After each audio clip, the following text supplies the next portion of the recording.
Hello everyone. Today I'm again here with another interesting topic that is prenatal diagnosis.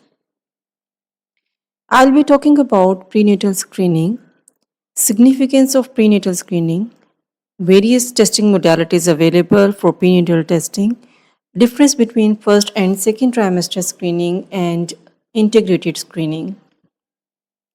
So, prenatal diagnosis is basically the process of detecting genetic, chromosomal, or structural abnormalities in a fetus before birth. It helps in early detection of potential birth defects, inherited disorders, or pregnancy complication. It provides parents with information to make informed medical and personal decisions. Why it is important?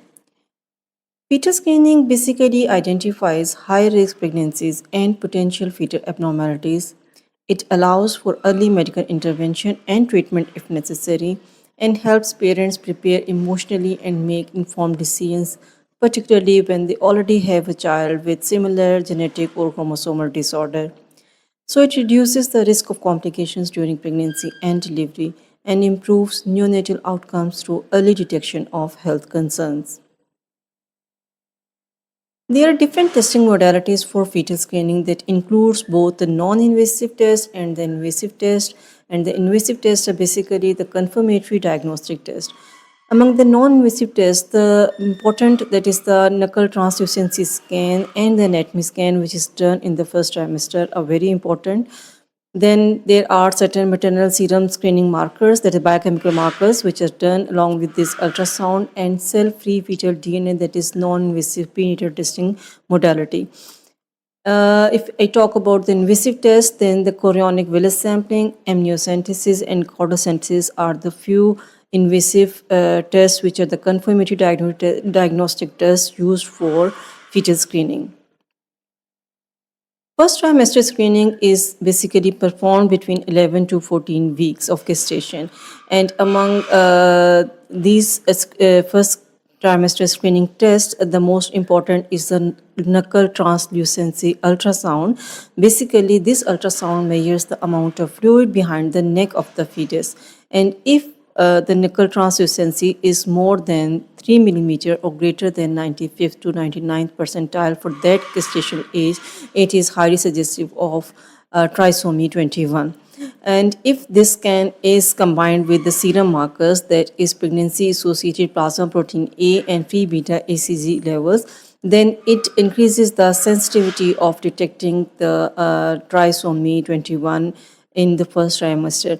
Basically, in Down syndrome or trisomy 21, beta HCG is increased and pregnancy associated plasma protein A is decreased. Second trimester screening is performed between 15 to 22 weeks of gestation, and it includes a cord screen, that is alpha fetoprotein levels, HCG levels, estriol, and inhibin A level.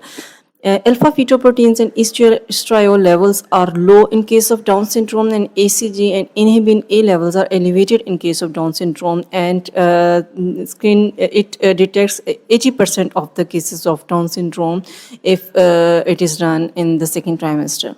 So, a second trimester screening basically detects the risk for neurotube defects like spina bifida, Down syndrome, and trisomy 18.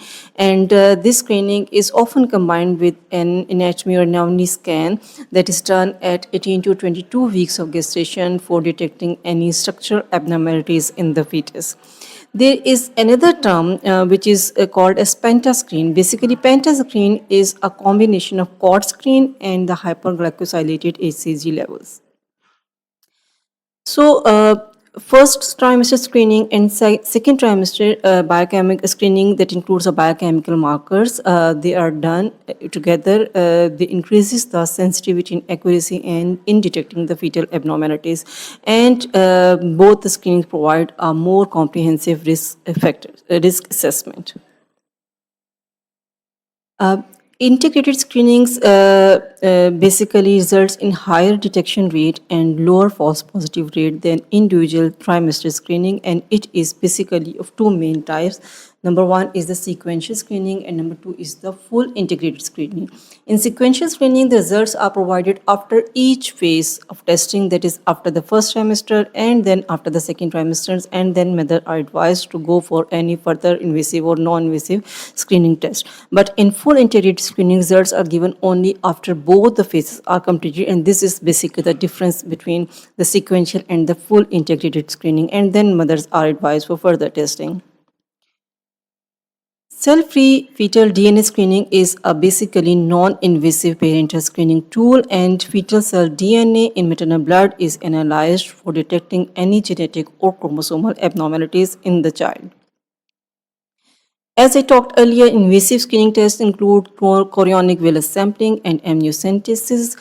Chorionic villus sampling is done at 10 to 13 weeks of gestation, and basically chorionic villus is taken from the maternal placenta by inserting a needle abdominally or some other techniques, and this sample is which is withdrawn, then the cells are grown and they are further tested for any genetic or chromosomal abnormalities, while the amniocentesis is done at 15 to 20 weeks of gestation, and the amniotic fluid is taken for further testing.